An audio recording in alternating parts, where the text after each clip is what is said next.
مسلمان کے قول و فعل کی اچھی تعویل کیے بغیر آپس کا اجتماع ممکن نہیں ہے۔ میں اس کی مثالیں پیش کروں گا۔ سیرت میں ایسی مثالیں بے شمار ہیں، احادیث میں بھی اور صحابہ کے اقوال میں بھی، کہ مسلمان کے قول و فعل کی اچھی تعویل کرو۔ اگر مسلمان کے قول و فعل کی تعویل نہیں کرو گے تو آپس کی اجتماع نہیں ہوگا۔ جب افتراق ہو جاتا ہے تو مسلمان کی صحیح بات کو غلط بنا کر پیش کیا جاتا ہے، اور جب آپس میں اجتماعیت ہوتی ہے تو مسلمان کی غلط بات کو اور مسلمان کے برے فعل کو اچھا بنا کر پیش کیا جاتا ہے۔ حضور اکرم صلی اللہ علیہ وسلم کی مجلس میں ایک صحابی نے آ کر آپ سے براہ راست عرض کیا کہ یا رسول اللہ میں نے زنا کر لیا ہے۔ آپ نے اس کے زنا کے فعل کی، اس کے اعتراف کرنے کے باوجود آپ نے اس کے گناہ زنا کے فعل کی تعویل کی، حالانکہ وہ خبر دے رہا ہے، خبر نہیں دے رہا ہے، اعتراف کر رہا۔ ایک ہوتا ہے مخبر، ایک ہوتا ہے معترف۔ معترف کی خبر زیادہ یقینی ہے، اعتراف کرنے والے کی بات زیادہ یقینی ہے، وہ خود اعتراف کر رہا ہے اپنے بارے میں۔ سنو، ہم تو مخبر کی خبر پر یقین کر لیتے ہیں، مخبر کی خبر پر یقین کر لیتے ہیں، ہاں بھئی یہ کہہ رہا ہے تو ایسا ہی ہوگا۔ کہیں کہ تمہارے پاس مومن کے بارے میں بہتر سے بہتر، بزرگ سے بزرگ، اچھے سے اچھا آدمی اگر تمہارے پاس آ کر مومن کے بارے میں کوئی سچی بات بھی کہتا ہے اس کے خلاف، تو تم اس کو فاسق سمجھ کر اس کی بات کا انکار کر دینا، اگر آپ اس کا اجتماع چاہتے ہو۔ حدیث میں آتا ہے کہ ایک شخص آتا ہے ایک اچھے بزرگ کی شکل میں، اور بڑی نورانی اور بڑی وجاہت کی شکل لے کر آتا ہے، اور آ کر کہتا ہے کہ فلاں مسلمان نے یوں کیا ہے۔ پھر مسلمان آپس میں اس بات کو دہراتے ہیں، ایک دوسرے کا تذکرہ کرتے ہیں، وہ بات پھیل جاتی ہے مسلمانوں کے درمیان کہ فلاں شخص نے یہ کیا ہے اور فلاں نے خبر دی ہے۔ لوگ پوچھتے ہیں تم سے یہ بات کس نے کہی ہے؟ وہ کہتا ہے کہ ہاں، میں اس آدمی کو شکل سے اچھی طرح جانتا ہوں، سامنے آئے گا تو بتلا دوں گا۔ حدیث میں آتا ہے کہ وہ یقیناً شیطان تھا، اب وہ دوبارہ نظر نہیں آئے گا، تمہارے درمیان ایک بات چھوڑ گیا ہے۔ کچھ کہنا چاہتا ہوں، سب سے پہلا حکم یہ ہے کہ مومن کے بارے میں بدگمانی کرنے کی کوئی گنجائش نہیں ہے۔ مخبر کی خبر پر، اس کی خبر پر، مخبر کی خبر پر، اگر مخبر اگر خبر دے فلاں نے یہ کیا ہے، تو مومن کے لیے کوئی گنجائش نہیں ہے اس کی کہ وہ اس کی خبر کا یقین کرے یا اس پر کوئی قدم اٹھائے، ہرگز نہیں۔ بلکہ امام شافعی رحمۃ اللہ علیہ سے ایک صاحب نے آ کر اس شخص کے بارے میں شکایت کی اور یہ کہا کہ فلاں شخص ہے جو آپ کے بارے میں یوں کہتا ہے، یوں کہتا ہے، یوں کہتا ہے، یوں کہتا ہے۔ امام شافعی رحمۃ اللہ علیہ نے فرمایا اگر تو اپنی بات میں سچا ہے، اگر تو اپنی ساری بات میں سچا ہے تو چغل خور ہے، اور اگر تو اپنی بات میں جھوٹا ہے تو فاسق ہے۔ یعنی دونوں دروازے بند کر دیے کہ تم سچ بول رہے ہو تب بھی تمہاری بات نہیں سن سکتے ہم، اگر تم جھوٹ بول رہے ہو تبھی تمہاری بات نہیں سن سکتے۔ ایسا اچھا جواب دیا، فرمایا کہ اگر تم سچ بول رہے ہو ایک مومن کے بارے میں، حالانکہ وہ اس مومن کے بارے میں وہ بات کہہ رہا ہے جو خود امام شافعی کے متعلق ہے، فرمایا اگر تم سچ بول رہے ہو تو تم فاسق ہو، تو تم چغل خور ہو، اور اگر تم جھوٹ بول رہے ہو تو تم فاسق ہو۔ حضور اکرم صلی اللہ علیہ وسلم نے فرمایا اپنے صحابہ سے کہ تم میں سے کوئی شخص کسی کی کوئی بات میرے پاس ہرگز لے کر نہ آئے، اس لیے کہ میں چاہتا ہوں کہ میں تمہارے سامنے نکلوں تو میرا سینہ تم سب کی طرف سے صاف ہونا چاہیے، میرا سینہ سب کی طرف سے صاف ہونا چاہیے۔ لا يبلغني احد من احد شيئا، لا يبلغني احد من اصحابي ان احد شيئا اني احب ان اخرج اليكم وانا سليم الصدر، کہ میرے پاس کوئی ایسی خبر نہ پہنچے تم میں سے کسی کے بارے میں، کیونکہ میں چاہتا ہوں کہ میں تمہارے سامنے نکلوں میرے سینے سب کی طرف سے صاف ہو، کیونکہ لوگ خبروں پر یقین کر کے بدگمان ہو جاتے ہیں۔ ہم نے تو ایسا سنا ہے۔ میں مثال عرض کرتا ہوں، عبداللہ ابن مبارک جو حدیث کے امام ہیں، حدیث کے امام ہیں، امام المحدثین کہلاتے ہیں، عبداللہ ابن مبارک امام اوزاعی کے پاس آئے۔ امام اوزاعی نے کہا کہ ابن مبارک میں تمہیں ایک نصیحت کرتا ہوں کہ ہمارے علاقے میں ایک بڑا بدعتی آیا ہوا ہے اور بڑی بدعت پھیلا رہا ہے، اس سے تم بہت بچ کر رہنا، نہ اس کی بات سننا نہ اس کو پاس جانا، اور اسے بچ کر رہنا۔ حضرت مبارک نے پوچھا امام اوزاعی سے کہ یہ کون آدمی ہے جو علاقے میں بدعت پھیلا رہا ہے؟ انہوں نے کہا کہ یہ اس کا نام ہے ابو حنیفہ، اس کا نام ہے، نہ اس کے پاس جانا، جی ہاں، نہ اس کی بات سننا،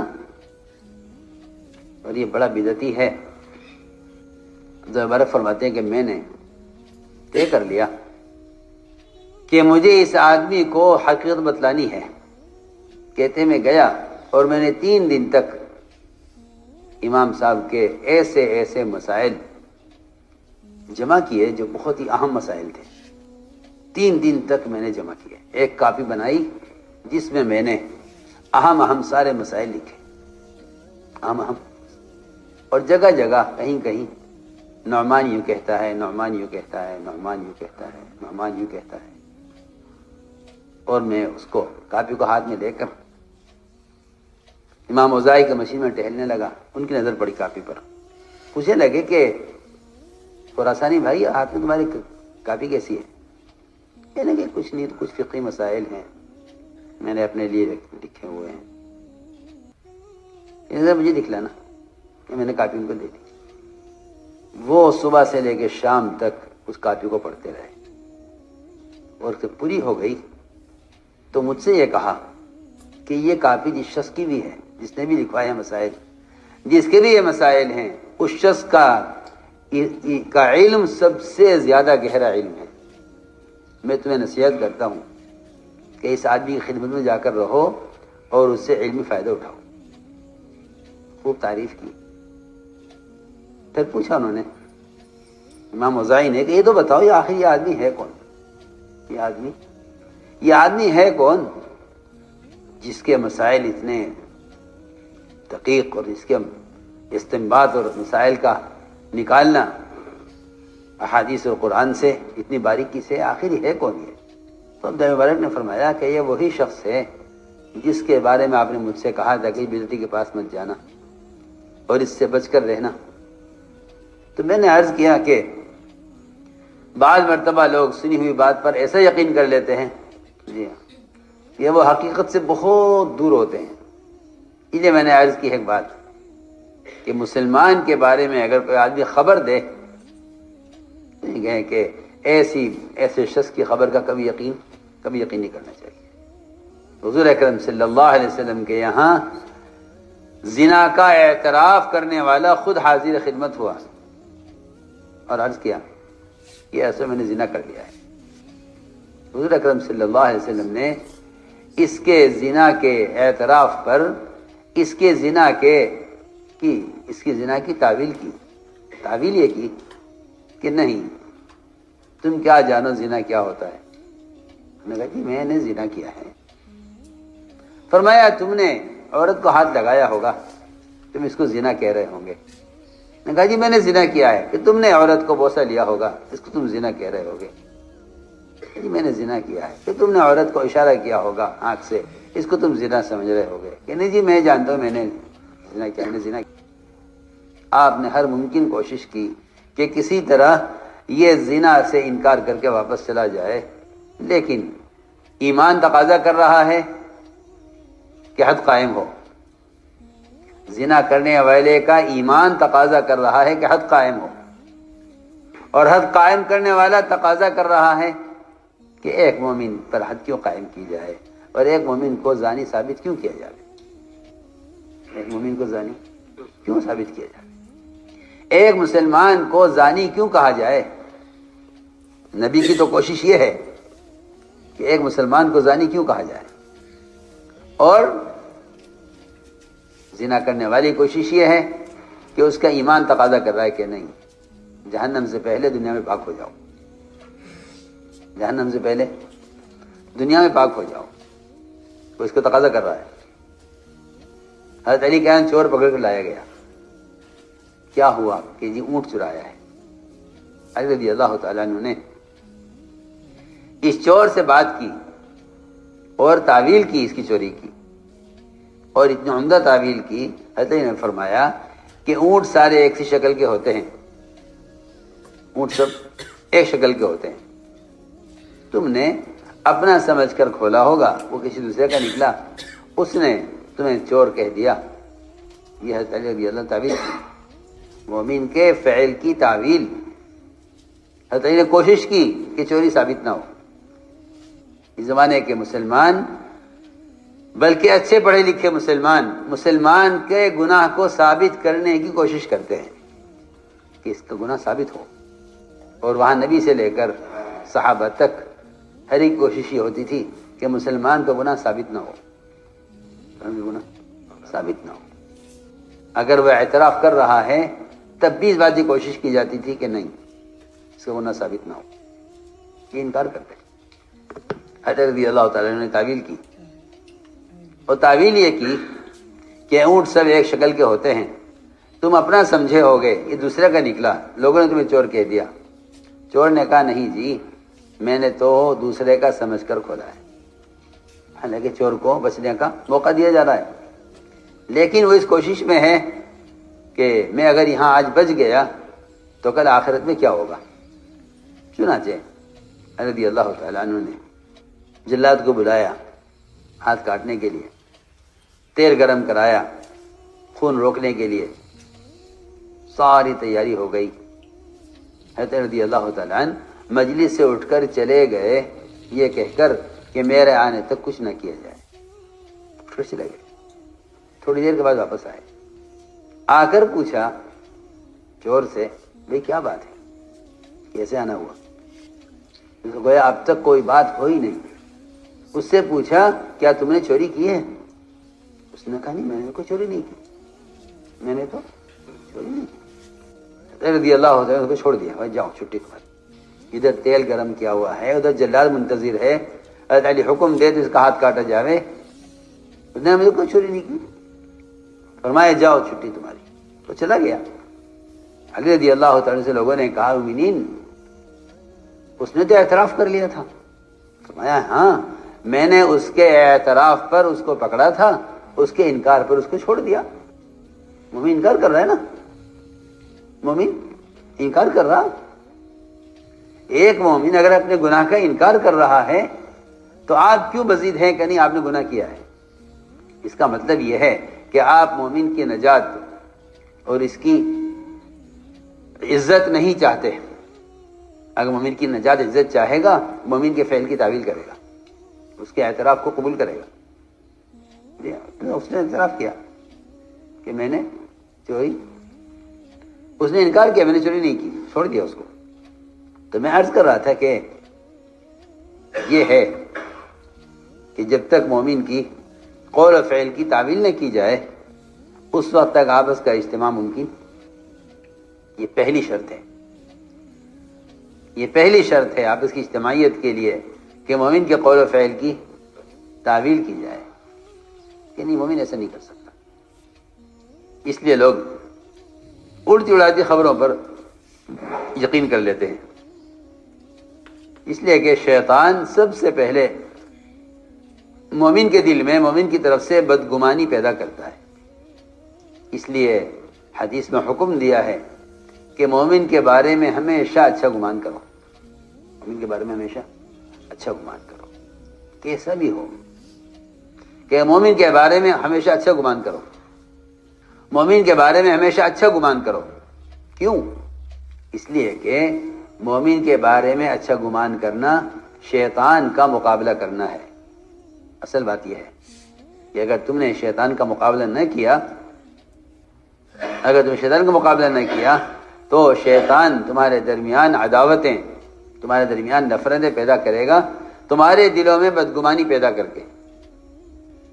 اس لیے فرمایا کہ جب تمہارے دل میں یا تمہارے کان میں شیطان کوئی ایسی بات ڈالے کسی مومن کے بارے میں، تو تمہیں چاہیے کہ اس کے بارے میں اچھا گمان کرو کہ مومن ایسا نہیں کر سکتا. ایک روایت میں ہے کہ حضور اکرم صلی اللہ علیہ وسلم نے ایک صحابی کو بھیجا بنو مستلق سے زکوٰۃ وصول کرنے کے لیے.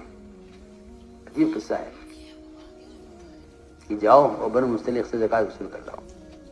ان کو اطلاع ہوئی کہ حضور اکرم صلی اللہ علیہ وسلم کی طرف سے زکوٰۃ وصول کرنے کے لیے آدمی آ رہا ہے. انہوں نے اپنی زکوٰۃ کا بہترین مال چھانٹ کر الگ کر لیا زکوٰۃ ادا کرنے کے لیے، اور یہ طے کیا کہ ہم حضور اکرم صلی اللہ علیہ وسلم کے صحابی کو اور آپ کے ساعی کو، زکوٰۃ وصول کرنے والے کو، ہم اپنی بستی سے باہر نکل کر ان کا استقبال کریں گے. کیونکہ جب امت میں اطاعت اور امت میں فرائض کی ادائیگی کی کا مزاج بنے گا اور اس کا ماحول بنے گا تو منافقین سے یہ ماحول اور یہ صورتحال برداشت نہیں ہوگی. یہ پکی بات ہے. اس لیے کہ نفاق تقاضا کرتا ہے نافرمانی کا، اور نفاق تقاضا کرتا ہے آپس کے افتراق کا. نفاق کا مزاج یہ ہے، تو منافق سے برداشت نہیں ہوا. یہ کیا ہو رہا ہے؟ ایسی اس میں اجتماعیت اور زکوٰۃ ادا کرنے کا ایسا شوق. اور حضور اکرم صلی اللہ علیہ وسلم کی طرف سے ایک صحابی آ رہے ہیں اور یہ سب اس کے استقبال کے لیے بستی سے باہر نکلے ہوئے ہیں. اس منافق نے راستے میں ان صحابی سے ملاقات کی. کبھی کہاں جا رہے ہو؟ کہ میں حضور اکرم صلی اللہ علیہ وسلم کی طرف سے بھیجا گیا ہوں اور بنو مستلق سے زکوٰۃ وصول کرنے کے لیے جا رہا ہوں. اس منافق نے یہ کہا صحابی سے، تمہیں حالات کی خبر ہے؟ کیا حالات ہے؟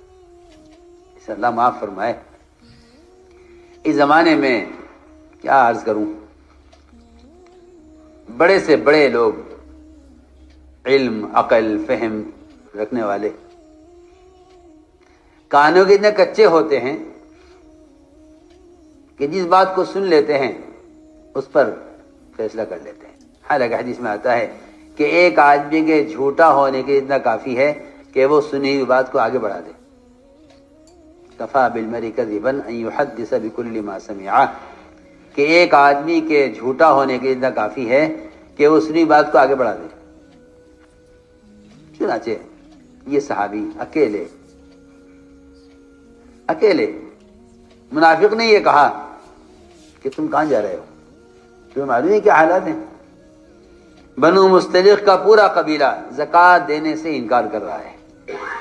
میں آپ کو بتانے آیا ہوں، یہ ہوتا ہے شیطان کا کام کہ وہ ایمان والوں پر مسلط ہو کر ان کے دل میں ایمان والوں کی طرف سے ایسی بدگمانیاں پیدا کرتا ہے کہ آدمی خود فیصلہ کر لیتا ہے کہ ہاں بھائی ٹھیک کہہ رہے ہو، ایسا ہی ہوگا. وہ سنو، یہ عجیب قصہ ہے. انہوں نے منافق نے یہ کہا کہ پورا قبیلہ زکوٰۃ دینے سے انکار کر رہا ہے، حالانکہ پورا قبیلہ عمدہ زکوٰۃ کا مال چھانٹ کر ادا کرنے کے لیے صحابی کے آنے کا منتظر ہے، اور پورا قبیلہ ان کے استقبال میں بستی سے باہر نکلا ہوا ہے. چنانچہ منافق نے یہ کہا کہ وہ پورا قبیلہ باہر نکلا ہوا ہے بستی سے آپ کو قتل کرنے کے لیے. وہ آ رہے استقبال میں اور اکرام میں کہ ہم باہر نکل کر استقبال کریں گے اور پھر اپنے قبیلے میں ان کو لے کر جائیں گے اور ان کو زکوٰۃ کا مال کے حوالے کریں گے. یہیں سے صحابی واپس ہو گئے آدھے راستے سے, تحقیق نہیں کی. جا کر عرض کیا رسول اللہ, میں جا رہا تھا, راستے میں بات معلوم ہوئی کہ پورا قبیلہ میرے قتل کے لیے بستی سے باہر نکلا ہوا ہے, پورا قبیلہ زکوٰۃ دینے سے انکار کر رہا ہے. آپ نے فرمایا کہ مشورہ کرو کیا کرنا ہے. مشورہ ہوا آپ کی مجلس میں, اور فیصلہ یہ ہوا کہ رات کا انتظار کیا جائے اور رات کو اچانک حملہ کر کے اس پورے قبیلے کو قتل کر دیا جائے. اتنا بڑا قدم, پورے قبیلے کو, ایمان والے, زکوٰۃ ادا کرنے والے, آپ کے سائی کا استقبال کرنے والے. جی ہاں, فیصلہ یہ ہوا ایک آدمی کی خبر پر, ایک آدمی کی خبر کرنے پر یہ فیصلہ ہوا. ادھر تو یہ فیصلہ ہوا مشورے میں, ادھر قرآن نازل ہو گیا. اے تمام ایمان والو, اگر تمہارے پاس کوئی منافق, کوئی فاسق کوئی خبر لے کر آئے تو تمہیں چاہیے کہ اس کی تحقیق کر لینا, اس کی تحقیق کر لینا. فتبینوا, تحقیق کر لینا. ایسا نہ ہو کہ تم کسی خبر پر کوئی قدم اٹھا لو اور پھر تمہارے لیے سوائے ندامت اور شرمندگی اور حسرت کے کچھ نہ ہو. کوئی آیت نازل ہوئی, آپ نے فوراً روک دیا اپنے دستے کو حملہ کرنے سے, اور تحقیق کی, بتاؤ تحقیق کرو کیا کیا کیا حقیقت ہے. بھائی ہم تو زکوٰۃ دینے کو تیار ہیں, اور ہم تو آپ کے آدمی کا انتظار کر رہے تھے, آپ نے آدمی کیوں نہیں بھیجا. اور ان لوگ اس زکوٰۃ کو وصول کرنے والے کے نہ آنے پر اتنے پریشان ہو گئے اور کہنے لگے آپس میں کہ شاید ہمارے مال کی, ہماری کمائی میں کوئی شک ہے, یا ہماری کمائی حلال نہیں ہے کہ حضور اکرم صلی اللہ علیہ وسلم نے ہمارا زکوٰۃ کا مال وصول کرنے سے انکار کر دیا. آپ نے وعدہ کیا تھا آدمی بھیجیں گے اور آدمی نہیں آیا. اس کا مطلب یہ ہے کہ ہمیں مال کمانے میں ہم سے اللہ کا حکم ٹوٹا ہے کہ ہماری زکوٰۃ اللہ کے یہاں قبول نہیں ہو رہی ہے. خود حاضر خدمت ہو, ساری زکوٰۃ لے کے خود آ گئے. رسول اللہ سچی بتائیے کہ ہم سے کیا غلطی ہوئی, ہم سے کیا گناہ ہوا کہ آپ نے ہمارا زکوٰۃ کا مال وصول کرنے سے انکار کر دیا. آپ کے آدمی وقت پر آیا نہیں. آپ نے فرمایا کہ نہیں, بات یہ ہوئی تھی کہ کسی منافق نے درمیان میں ایک شوشہ چھوڑ دیا. اللہ اکبر. میں تو سمجھتا ہوں کہ اگر واقعی کسی میں کوئی ذرہ برابر عقل ہے اور کسی میں ذرہ برابر خیر کی کوئی کسی سے امید ہے تو ایسے واقعات ایسے لوگوں کی سمجھ کے لیے بہت کافی ہے. یہ میں نے آپ سے عرض کیا. ایمان والو, مومن کے بارے میں بدگمانی سے بچو.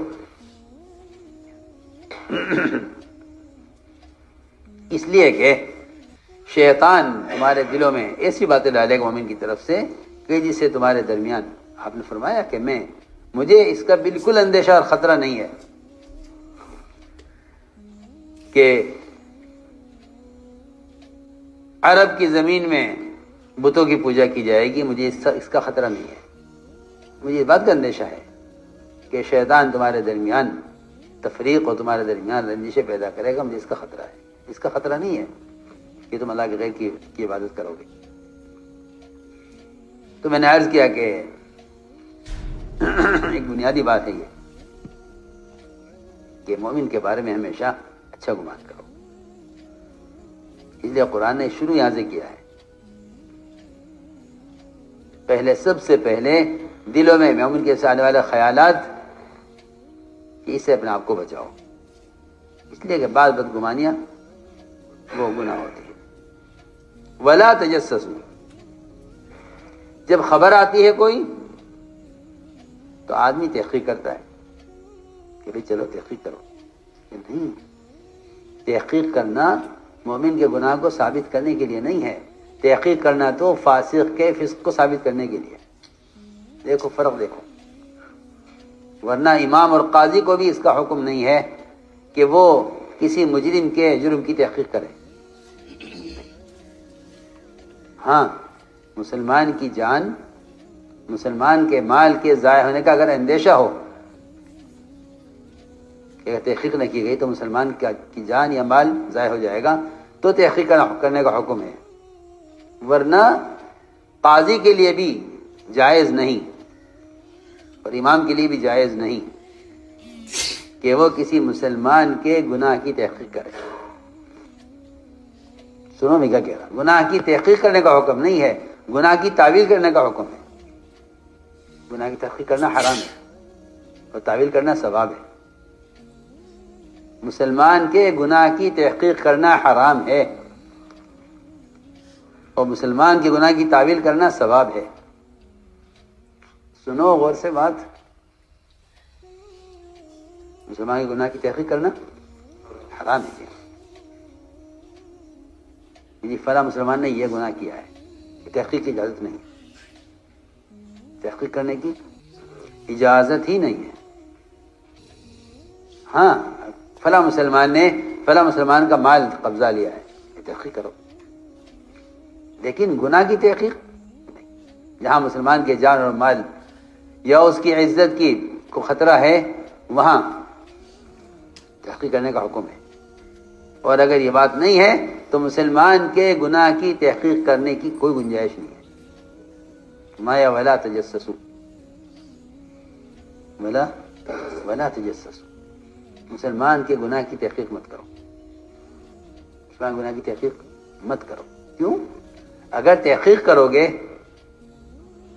گناہ ہوا ہے اور تحقیق کرو گے تو تم مسلمان کو بدنام کرنے اور مسلمان کو بے عزت کرنے کے مجرم ہو گئے، اس کی کوئی گنجائش نہیں۔ فرمایا ولا تجسسوا کہ مسلمان کے عیب تلاش مت کرو، اس لیے کہ جو شخص مسلمان کا عیب تلاش کرے گا وہ اس عیب میں مبتلا ہوئے بغیر مرے گا نہیں، مرے گا نہیں جب تک اللہ تعالیٰ اس کو اس عیب کے اندر مبتلا نہ کرے۔ دیر سویر وہ آدمی وہ گناہ کرے گا جس گناہ کے بارے میں اس نے مسلمان کو بدنام کیا ہے۔ یہ نہیں مسلمان نے گناہ نہ کیا ہو، نہیں، اگر گناہ کیا ہے مسلمان نے تب بھی اس کے گناہ کی خبر کرنے والا اور اس کے عیب کو بیان کرنے والا اس عیب میں مبتلا ہوئے بغیر مرے گا نہیں، وہ انتظار کرے۔ وہ کیا کرے؟ انتظار کرے کہ اس کا نمبر کب آتا ہے۔ تو میں نے عرض کیا کہ مسلمان کے گناہ کی تحقیق کرنے کی کوئی گنجائش نہیں ہے، اس لیے کہ جو مسلمان کے گناہ کی تحقیق کریں اور جو مسلمان کے گناہ ثابت کرنے کی کوشش کریں، ایسے لوگوں سے اللہ رب العزت خیر کا اور اصلاح کا کام نہیں لیتے۔ دیکھو بہت ضروری بات ہے، آپ یہ نہیں کہ ہم تو گشت بھی کر رہے ہیں، ہم تو تعلیم بھی کر رہے ہیں، ہم دعوت بھی دے رہے ہیں، نہیں، اللہ اصلاح کا کام لیں گے ہی نہیں، اللہ تعالیٰ اصلاح کا کام لیں گے ہی نہیں ان لوگوں سے جو مسلمان کے عیب کو تلاش کریں۔ وجہ اس کی یہ ہے کہ حدیث میں آتا ہے کہ مسلمان کا عیب تلاش کرنے والا آدمی مصلح نہیں ہے بلکہ مفسد ہے۔ جو آدمی مفسد ہے وہ مصلح کیسے ہو سکتا ہے؟ جو شخص کیا ہے؟ فساد پیدا کرنے والا ہے، اللہ ایسا آدمی سے اصلاح کا کام کیسے لے لیں گے؟ واہ، پکی بات ہے، قرآن میں ہے واللہ یعلم المفسد من المصلح، اللہ جانتے ہیں فسادی کون ہے اور مصلح کون ہے، جی اللہ جانتے ہیں، جی ہاں، واللہ یعلم المفسد من المصلح۔ اس کام کا نہج سیرت ہے، اس کام کا نہج سیرت ہے، بہت آسان بات۔